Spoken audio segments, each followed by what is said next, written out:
Now today we are going to discuss about adverse drug effects. Okay, आज आपण जो part study करणार आहे तो आहे adverse drug effects. So what are learning outcomes of this session?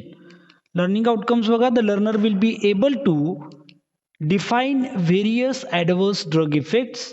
Okay, म्हणजे वेगवेगळे ॲडव्हर्स ड्रग इफेक्ट डिफाईन करता आले पाहिजेत आपल्याला. हा पहिला काय आहे लर्निंग आउटकम आहे. Second, classify various adverse drug effects. वेगवेगळे ॲडव्हर्स ड्रग इफेक्ट्स आपल्याला क्लासिफाय करता आले पाहिजेत. And then understand drug dependence and withdrawal reactions.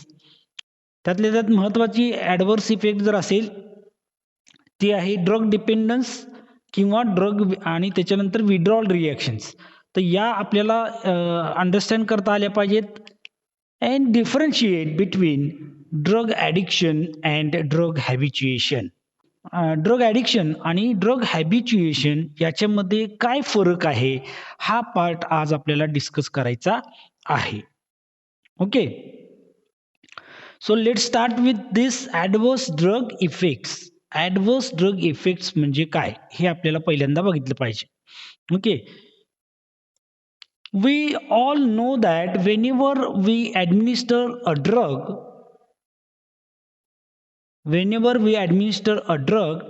drug produces more than one effects in our body. बरोबर आहे ना? आपल्या बॉडीमध्ये ज्यावेळी आपण एखादा ड्रग घेतो त्यावेळी आपल्या बॉडीमध्ये एकच इफेक्ट मिळतो का हो? तर नाही, एकापेक्षा जास्त इफेक्ट आपल्या बॉडीमध्ये प्रोड्यूस होतात बिकॉज ऑफ दॅट ड्रग.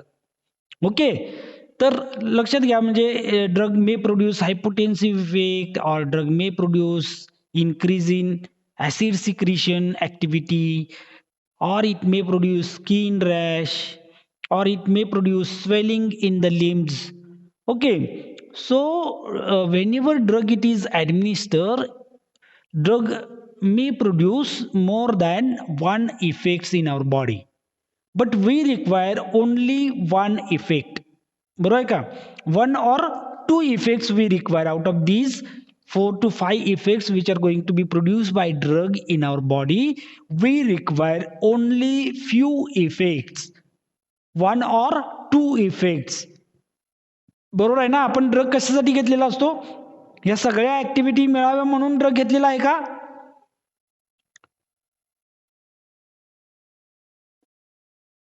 तर ड्रग आपण कशासाठी घेतो? कुठल्या तरी एका किंवा दोन ऍक्शन्स मिळण्यासाठी ड्रग घेतो. ओके, म्हणजे for example here we are administering the drug to get hypotensive effect. Okay, in the treatment of hypertension.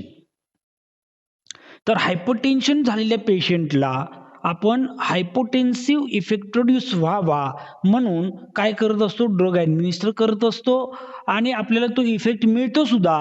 पण त्याचबरोबर आपण जर बघितलं तर बाकीचे सुद्धा इफेक्ट इथं आपल्याला मिळतात. त्याच्यामध्ये ॲसिडिटी इन्क्रीज होणं म्हणा असेल, किंवा काही जणांच्यामध्ये स्किन रॅशेस प्रोड्यूस होणं असेल, आणि काही जणांना स्वेलिंग होतं अशा काही ड्रग्ज घेतल्यानंतर. लिम्समध्ये, पायामध्ये सूज येते, हातामध्ये सूज येते, असं होऊ शकतं. Okay, now the effects of the drugs except the desired effects are called as adverse drug effects. लक्षात येते का? बघा आता काय म्हणले मी, ॲडव्हर्स ड्रग इफेक्ट कशाला म्हणायचं? आपल्याला माहिती आहे की ड्रग आपल्या बॉडीमध्ये ॲडमिनिस्टर केल्यानंतर एकापेक्षा जास्त इफेक्ट प्रोड्यूस होणार आहेत, आणि आपण ह्या सगळ्या इफेक्टसाठी ड्रग घेतलेला नाही आहे. आपण काही एखादा इफेक्ट मिळावा, म्हणजे डिझायर्ड इफेक्ट ज्याला आपण म्हणतो, तो इफेक्ट मिळवण्यासाठी ड्रग घेतलेला असतो. आणि तो डिझायर्ड इफेक्ट तर आपल्याला मिळतोच मिळतो, त्याचबरोबर काही अनडिझायर्ड इफेक्ट सुद्धा ड्रग आपल्या बॉडीमध्ये प्रोड्यूस करत असतो. असे जे अनडिझायर्ड इफेक्ट्स आहेत of any drug are called as adverse effects of that drug. लक्षात येते का? ॲडव्हर्स इफेक्ट म्हणजे काय? म्हणजे जे नको असणारे इफेक्ट्स आहेत ड्रगचे, आपल्या बॉडीमध्ये प्रोड्यूस होणारे ते नको असणारे इफेक्ट्स, यांना आपण काय म्हणतो? adverse drug effects. Okay, so increase in acidity, skin rash, or swelling here, these are the undesired effects, and these are nothing but adverse drug effects of that drug D. Okay, and hypotensive effect is the desired effect of that drug D. लक्षात येते का काय म्हणतो adverse drug effect म्हणजे काय? Now, sometimes these adverse effects are not having any significance, okay, or less significance, so that we can ignore them. म्हणजे काही वेळेला हे ॲडव्हर्स इफेक्ट काय असतात एवढे क्षुल्लक असतात म्हणू आपण की ज्याच्यामुळं खूप जास्त असा त्रास काही होत नाही आपल्याला आणि म्हणून आपण जर हायपोटेन्सिव्ह इफेक्ट आपल्याला मिळणार आहे पण त्याच वेळी थोडीशी ॲसिडिटी होत असेल तर आपण त्याच्याकडं काय करू शकतो दुर्लक्ष करू शकतो.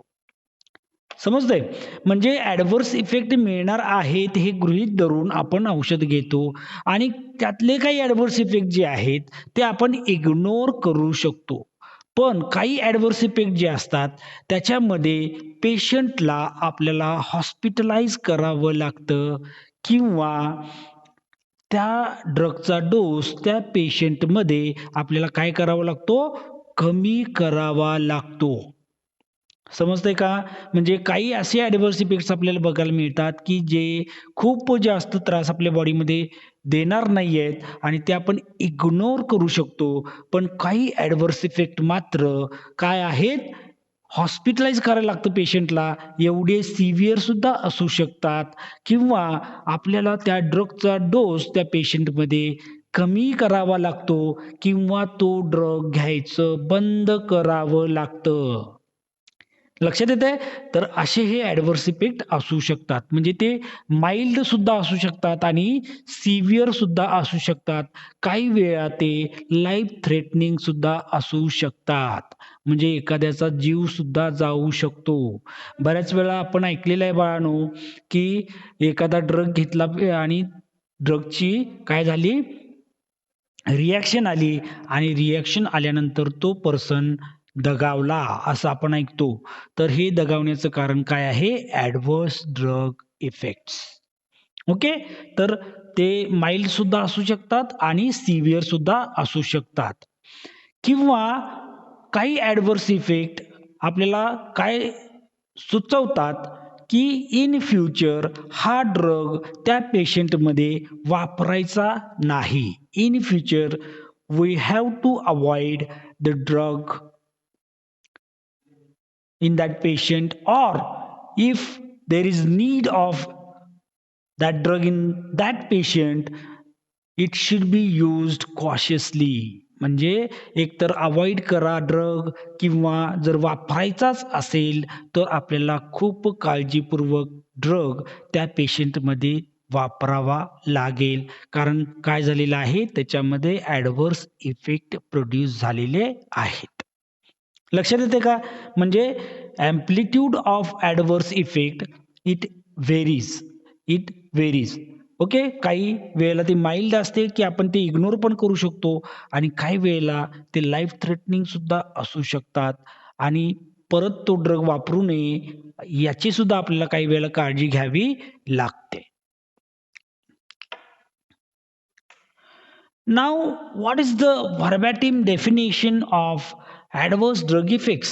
आता ॲडव्हर्स ड्रग इफेक्ट म्हणजे काय मी मगाशी सांगितलंच तुम्हाला, की अनवॉन्टेड इफेक्ट आहेत, अनडिझायर्ड इफेक्ट आहेत, जे ड्रग प्रोड्यूस करत असतो. त्यांना आपण ॲडव्हर्स ड्रग इफेक्ट हे आपण जनरली सांगतो. पण ॲडव्हर्स ड्रग इफेक्टची एक्झॅक्ट डेफिनिशन काय आहे? Any noxious change. नॉक्झियस म्हणजे काय? नको असलेला त्रास देणारा. नॉक्झियस म्हणजे काय? त्रास देणारा. Any noxious change which is suspected to be due to a drug. म्हणजे एखाद्या ड्रगमुळं काही आपल्या बॉडीमध्ये असे त्रास देणारे चेंजेस घडतात. Okay. which occurs at doses normally used in man. म्हणजे हे कधी प्रोड्यूस होतात? काही वेळेला नॉर्मल डोस आपण घेतलाय आणि त्या नॉर्मल डोसमध्ये सुद्धा आपल्याला काहीतरी त्रास व्हायला लागला त्या ड्रगमुळं, तर असा चेंज जो आहे त्रासदायक चेंज, त्याला आपण ॲडव्हर्स ड्रग इफेक्ट्स असं म्हणतो. It requires treatment or decrease in dose or indicate question in the future use of the same drug. बघा, म्हणजे डेफिनिशन काय आहे ॲडव्हर्स ड्रग इफेक्टची? आपण डेफिनिशन ज्यावेळी विचारली जाईल तुम्हाला ॲडव्हर्स ड्रग इफेक्ट म्हणजे काय, तर आपल्याला ही डेफिनिशन लिहावी लागेल. काय आहे definition? Any noxious change which is suspected to be due to a drug occurs at doses normally used in man, requires treatment or decrease in dose or indicate caution in future use of the same drug. म्हणजे त्रासदायक change आपल्या बॉडीमध्ये जो produce झालेला आहे तो ड्रगमुळं produce झालेला आहे असं आपल्याला वाटणं, की जो ड्रग आपण नॉर्मल थेरॅप्युटिक डोसमध्ये घेतलेला आहे आणि तरीसुद्धा हा त्रासदायक चेंज आपल्या बॉडीमध्ये प्रोड्यूस झालेला आहे, की ज्याच्यामुळं आपल्याला काय करावं लागतं? Decrease in the dose, dose आपल्याला डिक्रीज करायला लागेल किंवा ट्रीटमेंट स्टॉप करावी लागेल किंवा परत तो ड्रग वापरताना आपल्याला काळजी घ्यावी लागेल. असे जे नॉक्झियस चेंज आहेत, त्रासदायक चेंज आपल्या बॉडीमध्ये प्रोड्यूस होतात, त्यांना आपण ॲडव्हर्स ड्रग इफेक्ट्स असं म्हणतो. Okay? Now how could we use drug in spite of adverse effect? तर आत्ताच मी तुम्हाला सांगितलं बाळांनो, की कुठलाही ड्रग आपल्या बॉडीमध्ये आपण घेतला, की त्याच्यामुळं एकच इफेक्ट प्रोड्यूस होतो असं नाही. कुठलाही ड्रग आपण जगाच्या पातळीवर जर घेतला, तर त्याच्यामुळं एकच इफेक्ट प्रोड्यूस होतो असं नाही. एकापेक्षा जास्त इफेक्ट प्रत्येक ड्रग प्रोड्यूस करत असतो. म्हणजे यातले काही ड्रग डिझायर्ड असतात आणि काही ड्रग अनडिझायर्ड असतात. ओके. मग लक्षात घ्या, जर ड्रगमध्ये ॲडव्हर्स इफेक्ट प्रोड्यूस होतातच, तर मग ड्रग कसा आपण वापरू शकतो? कसा काय वापरायचा? आपल्याला माहिती आहे की याच्यामुळे आपल्याला त्रास होणार आहे, तरीसुद्धा आपण ड्रग का घेतो मग? ओके. म्हणजे बघा मग हा क्वेशन ज्यावेळी मनामध्ये येतो, की जर ड्रग ॲडव्हर्स इफेक्ट प्रोड्यूस करणार असेल, तरीसुद्धा आपण तो का वापरतो? असा प्रश्न ज्यावेळी आपल्या मनामध्ये येतो, त्यावेळी आपल्याला कंपॅरेटिव्ह स्टडी करावा लागतो. कंपॅरेटिव्ह स्टडी काय आहे? We have to compare magnitude of risk with magnitude of expected therapeutic benefit. Okay. म्हणजे मॅग्निट्यूड ऑफ रिस्क जी आहे म्हणजेच ॲडव्हर्स इफेक्ट जी आहे, ती मॅग्निट्यूड ऑफ ॲडव्हर्स इफेक्ट आपण magnitude of expected therapeutic benefit बरोबर काय करायची आहे?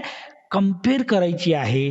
म्हणजे आपल्याला त्रास किती होणार आहे ड्रग घेतल्यानंतर आणि तो ड्रग घेतल्यामुळं आपल्याला फायदा किती होणार आहे, हे आपण कंपेअर करणं गरजेचं आहे. आणि हे कंपेअर केल्यानंतर ज्यावेळी तुमच्या असं लक्षात येईल, की मॅग्निट्यूड ऑफ काय? Therapeutic effect is greater than the magnitude of adverse effect, then we can use the drug. लक्षात घ्या, कधी आपण वापरणार आहे ड्रग? ज्यावेळी आपल्याला असं लक्षात येईल, की मॅग्निट्यूड ऑफ थेरॅप्युटिक इफेक्ट ही मॅग्निट्यूड ऑफ ॲडव्हर्स इफेक्टपेक्षा काय आहे?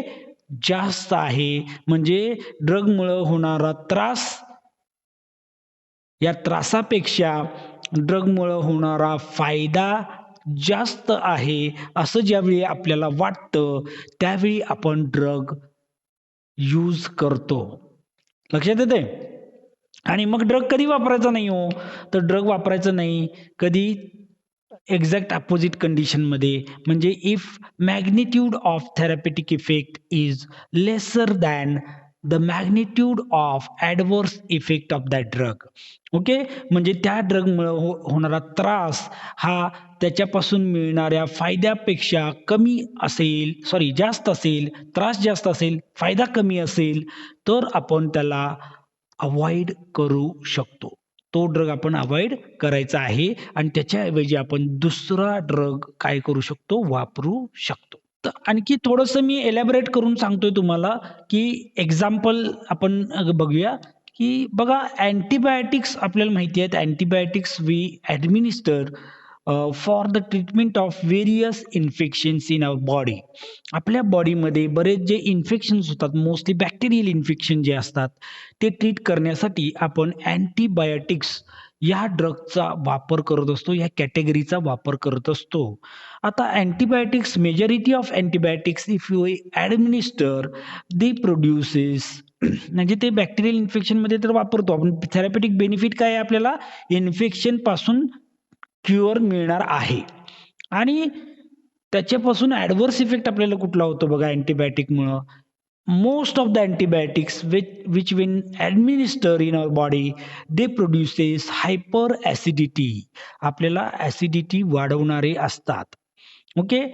आता लक्षात घ्या, इथं जर आपण कंपेअर केलं की amplitude of benefit we get and amplitude of adverse effect we get.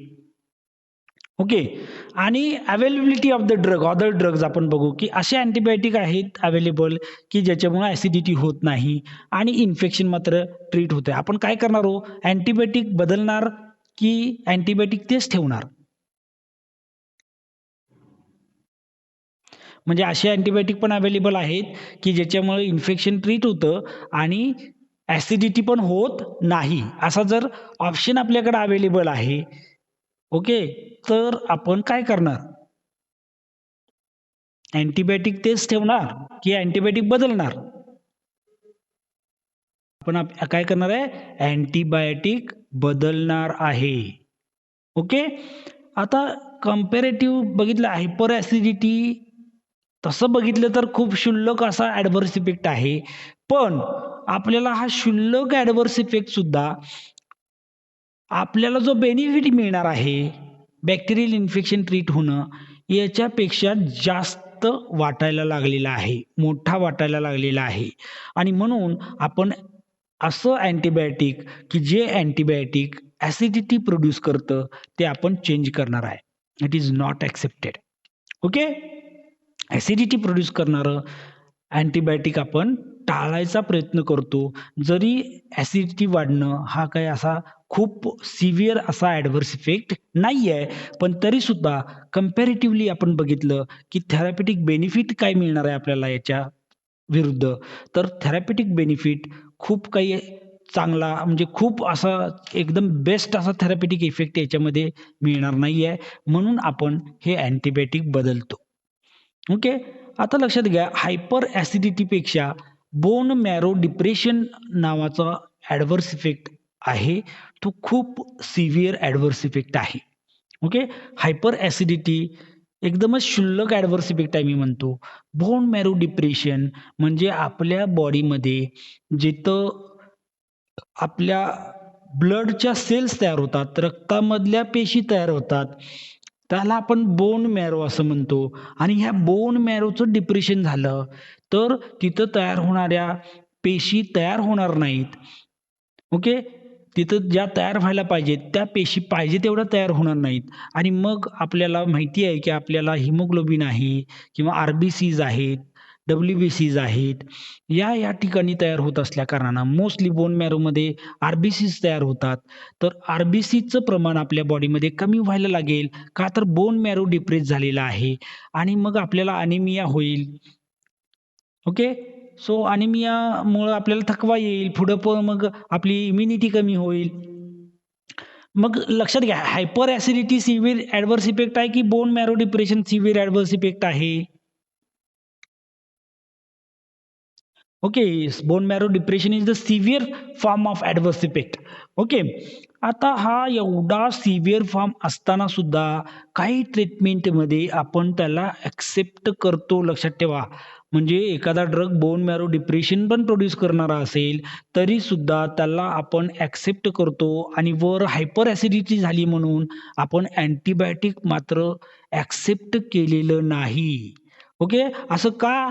तर कुठल्या ड्रग संदर्भात आपण बोलतोय? तर अँटी कॅन्सर ड्रग्जमध्ये जो थेरप्युटिक बेनिफिट आपल्याला मिळणार आहे, तो ह्या बोन मॅरो डिप्रेशनपेक्षा कितीतरी पटीनं चांगला इफेक्ट आपल्याला मिळणार आहे. म्हणून आपण हा अँटी कॅन्सर ड्रग ॲक्सेप्ट करतो, even though it is producing severe form of adverse effect that is bone marrow depression. लक्षात येते का? म्हणजे bone marrow depression severe form adverse effect आहे, पण आपल्याला जो बेनिफिट मिळणार आहे, कॅन्सर ट्रीट होणार आहे त्याच्यामुळं. कॅन्सर ट्रीट होणार आहे. म्हणजे कॅन्सर ट्रीट करण्यासाठी आपण अँटी कॅन्सर ड्रग वापरत असताना बोन मॅरो डिप्रेशन होतंय हे माहीत असताना सुद्धा आपण तो ड्रग ॲक्सेप्ट करतो आणि घेतो. बरोबर आहे का? समजलं? म्हणजे इथं लक्षात घ्या, की आपल्याला थेरप्युटिक बेनिफिट आणि ॲडव्हर्स रिएक्शन किंवा ॲडव्हर्स इफेक्ट्स याच्यामध्ये जी ॲम्प्लिट्यूड आहे, या ॲम्प्लिट्यूडमध्ये आपल्याला कंपॅरिझन करायचं आहे आणि मग आपण ठरवायचं आहे, की ड्रग घ्यायचा की नाही घ्यायचा विथ ॲडव्हर्स इफेक्ट्स. ओके? बघा अँटी कॅन्सर हा ड्रग काय करतो? बेनिफिट आपल्याला देतो. Now when adverse effects occur. Adverse effect कधी होता तो? तर normally adverse effects are produced immediately after administration of drug. Okay, promptly after administration of the drug. म्हणजे ड्रग घेतल्यानंतर थोड्या वेळामध्ये बऱ्याच वेळेला ॲडव्हर्स इफेक्ट्स आपल्याला प्रोड्यूस झालेले बघायला मिळतात. Sometimes these can be produced after prolonged administration of drug. Okay, और after stoppage of the drug treatment. लक्षात घ्या, म्हणजे असं काही नाहीये की ड्रग घेतला आणि मग घेतल्यानंतरच लगेच इफेक्ट प्रोड्यूस झाला.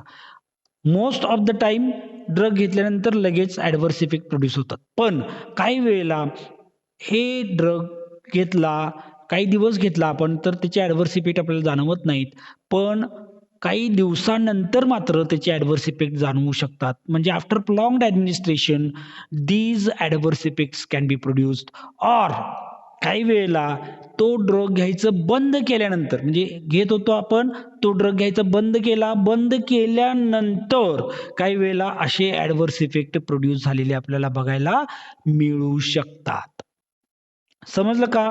कधी ॲडव्हर्स इफेक्ट प्रोड्यूस होतात? प्रॉम्प्टली होऊ शकतात किंवा प्रोलॉंग्ड ॲडमिनिस्ट्रेशन नंतर होऊ शकतात किंवा काही वेळेला ड्रग घ्यायचं बंद केल्यानंतर ॲडव्हर्स इफेक्ट प्रोड्यूस होऊ शकतात. Okay. So today we are going to discuss about next part of adverse drug effects, that is types of adverse drug effects. And adverse drug effects are divided into two types. First type is called as predictable or type A reaction, and second type is called as unpredictable or type B reaction. Okay, so predictable and unpredictable असं दोन क्लासेसमध्ये ह्या adverse drug इफेक्टचं आपण classification करत असतो.